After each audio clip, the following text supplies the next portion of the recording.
ராகவா செய்திகளுக்காக விஜயகுமார். முக்கிய செய்திகள். தமிழகம் மற்றும் புதுவையில் 1094 மையங்களில் ஆசிரியர் தகுதி தேர்வு. 6,84,000 பேர் தேர்வில் பங்கேற்பு. புதுவையில் மருத்துவ நுழைவுத் தேர்வை ரத்து செய்ய முதல்வர் ரங்கசாமி மத்திய அரசை வலியுறுத்த வேண்டும். திமுக மாநில அமைப்பாளர் டாக்டர் MAS சுப்பிரமணியன் பேட்டி. நோயை விட நோயை பற்றிய பயம்தான் மனிதனை அதிகம் பாதிக்கிறது. சொற்பொழிவாளர் சுகி சிவம் பேச்சு. வருகிற நாடாளுமன்ற தேர்தலோடு புதுவையில் சட்டசபை தேர்தல் வர வாய்ப்புள்ளது. தமிழக நிதியமைச்சர் பன்னீர்செல்வம் தகவல். இனி காணலாம் விரிவான செய்திகளை. தமிழகம் மற்றும் புதுவையில் நடைபெற்ற ஆசிரியர் தகுதி தேர்வில் புதுவை காரைக்காலைச் சேர்ந்த 9,000 பேர் பங்கேற்று தேர்வு எழுதினர்.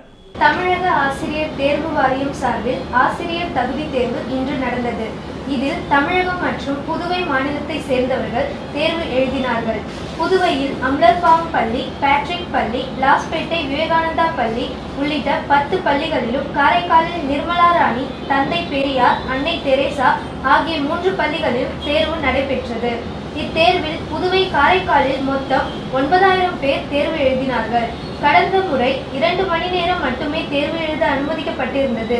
இந்த முறை ஆசிரியர்களின் கோரிக்கையை ஏற்று கூடுதலாக 1 மணி நேரம் அனுமதிக்கப்பட்டது. ஜூலை மந்த் நாங்கள் எக்ஸாம் எழுதியிருந்தோம். பட் ஆனால் எங்களுக்கு அந்த எக்ஸாம் ரொம்ப கொஞ்சம் கடினமாக இருந்ததுனால எங்களால் அந்த எக்ஸாமை ஒழுங்காக அட்டன் பண்ண முடியல. இப்போ எங்களுக்கு ஒரு சான்ஸ் கிடச்சிருக்கு.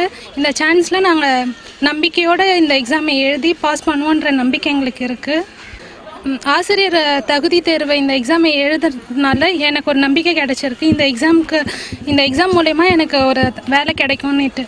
மருத்துவம் உள்ளிட்ட தொழிற்கல்விகளுக்கு அகில இந்திய மருத்துவ நுழைவுத் தேர்வில் புதுவைக்கு விலக்கு அளிக்க மத்திய அரசுக்கு முதல்வர் ரங்கசாமி கடிதம் எழுத வேண்டும் என்று மாநில திமுக அமைப்பாளர் டாக்டர் MAS சுப்பிரமணியன் கூறியுள்ளார். புதுவை மாநில திமுக அமைப்பாளர் டாக்டர் MAS சுப்பிரமணியன் இன்று செய்தியாளர்களை சந்தித்தார். அப்போது அவர் புதுவை மாநில திமுகவிலிருந்து பிரிந்து சென்ற நிர்வாகிகள் மீண்டும் இணைந்து திமுகவின் வாக்கு சதவிகிதத்தை அதிகரிக்க பணியாற்ற வேண்டும் என்றார். மேலும் அவர் புதுவை சட்டமன்றத்தில் உறுதி அளித்தபடி பணி நீக்கம் செய்யப்பட்ட 4,000 ஊழியர்களுக்கும் மீண்டும் அரசு பணி வழங்க வேண்டும். மருத்துவம் உள்ளிட்ட தொழிற்கல்விக்கு அகில இந்திய அளவில் நுழைவுத் தேர்வு அறிவிக்கப்பட்டுள்ளது. இதனால் கிராமப்புற தாழ்த்தப்பட்ட மிகவும் பிற்படுத்தப்பட்ட மாணவர்கள் பாதிக்கப்படுவார்கள். எனவே மருத்துவம் உள்ளிட்ட தொழில்நுட்ப கல்விக்கான நுழைவுத் தேர்வில் புதுவைக்கு விலக்கு அளிக்க மத்திய அரசை முதல்வர் ரங்கசாமி வலியுறுத்த வேண்டும் என்றார். மேலும் அவர் மாநிலத்தில் சட்டம் ஒழுங்கு சீர்குலைவு காரணமாக மக்கள் அச்சத்தில் உள்ளனர். இதனை போக்கும் வகையில் அரசு கடும் நடவடிக்கை எடுக்க வேண்டும் என்றார். இந்த சந்திப்பின் போது முன்னாள் மாநில அமைப்பாளர் ஜானகிராமன், அவைத்தலைவர் சுப்ராயன், துணை அவைத்தலைவர் சீதா வேதநாயகம், பொருளாளர் கென்னடி, செயற்குழு உறுப்பினர் சோமசுந்தரம், தொண்டரணி அமைப்பாளர் நந்தா சரவணன் MLA உட்பட பலரும் உடனிருந்தனர். நோயை விட நோய் பற்றிய பயம்தான் மனிதனை அதிகம் தாக்குகிறது என்று சொற்பொழிவாளர் சுகி சிவம் உரையாற்றினார். தவளக்குப்பத்தில் அமைக்கப்பட்டு வரும் புதுச்சேரி கேன்சர் ட்ரஸ்ட் மருத்துவமனை மற்றும் ஆராய்ச்சி மையம் சார்பில் புற்றுநோய் விழிப்புணர்வு நிகழ்ச்சி கம்பன் கலையரங்கத்தில் நேற்று மாலை நடைபெற்றது. புதுச்சேரி கேன்சர் ட்ரஸ்ட் தலைவர் டாக்டர் MAS சுப்பிரமணியன் வரவேற்றார். ட்ரஸ்டி டாக்டர் பாஸ்கரன் தலைமை தாங்கினார். சிறப்பு விருந்தினராக சொல்வேந்தர் சுகி சிவம் கலந்து கொண்டு நோயற்ற வாழ்வு நாம் வாழ வேண்டும் என்ற தலைப்பில் பேசிய போது, மனித உடல் என்பது ஒப்பற்ற கருவி போன்றது. நோய் எதிர்ப்பு திறனை வளர்த்துக் கொண்டால் பாக்டீரியா தாக்கினாலும் நோயை எதிர்கொள்ள முடியும்.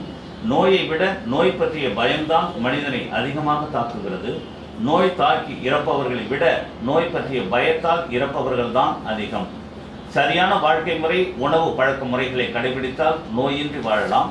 சிறந்த உணவு பழக்கமும் தேவை. சிறந்த உணவு பழக்கத்தை சீனர்களிடமிருந்து கற்றுக்கொள்ள வேண்டும்.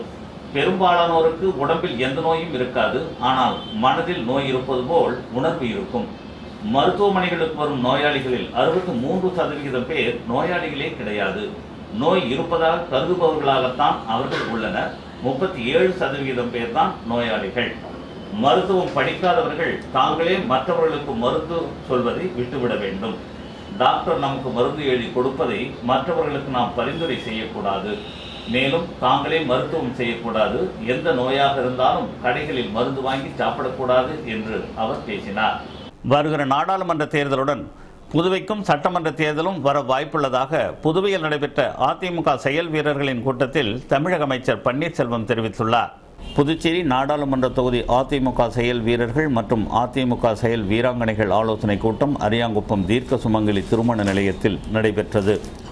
மாநில செயலாளர் அன்பழகன் எம்எல்ஏ கூட்டத்திற்கு தலைமை தாங்க அவைத்தலைவர் பாண்டுரங்கன், எம்எல்ஏக்கள் ஓம் சக்தி சேகர், புருஷோத்தமன், பெரியசாமி, பாஸ்கர் உட்பட நிர்வாகிகள் பலரும் கலந்து கொண்டனர். தமிழக அமைச்சர்கள் பன்னீர்செல்வம், நத்தம் விஸ்வநாதன், முனுசாமி, வைத்திலிங்கம் ஆகியோர் கலந்து கொண்டு சிறப்புரையாற்றினர். கூட்டத்தில் பேசிய தமிழக நிதியமைச்சர் பன்னீர்செல்வம், சட்டமன்ற தேர்தலின் போது புதுவை முதல்வர் ரங்கசாமி செல்வி ஜெயலலிதாவை சந்தித்து ஆதரவு கேட்டு கூட்டணி வைத்தார். ஆனால் தேர்தலில் வெற்றி பெற்ற பிறகு நன்றி கூட தெரிவிக்கவில்லை என்றார். வருகிற நாடாளுமன்ற தேர்தலோடு புதுவைக்கு சட்டமன்ற தேர்தலும் வர வாய்ப்புள்ளது. அப்போது புதுவையில் மீண்டும் அதிமுக ஆட்சி ஏற்பட அனைத்து நிர்வாகிகளும் தன்னலம் மறந்து உழைக்க வேண்டும் என்றார். தமிழகத்தில் 39 தொகுதிகளும் வெற்றி நிச்சயம். எனவே புதுவையில் உள்ள ஒரு தொகுதியில் வெற்றி பெற அனைவரும் சபதம் ஏற்க வேண்டும் என்றார் அவர். தொடர்ந்து கூட்டத்தில் வரும் நாடாளுமன்ற தேர்தலில் 40 எம்பிக்களையும் கைப்பற்ற உறுதுணையாக இருப்பது, புதுவைக்கு மின்சாரம் கிடைக்காமல் முடக்கம் செய்த நிலக்கரி சுரங்க அனுமதி முறைகேட்டை சிபிஐ விசாரிக்க உத்தரவிட வேண்டும் என்பது உள்ளிட்ட தீர்மானங்கள் கூட்டத்தில் நிறைவேற்றப்பட்டன.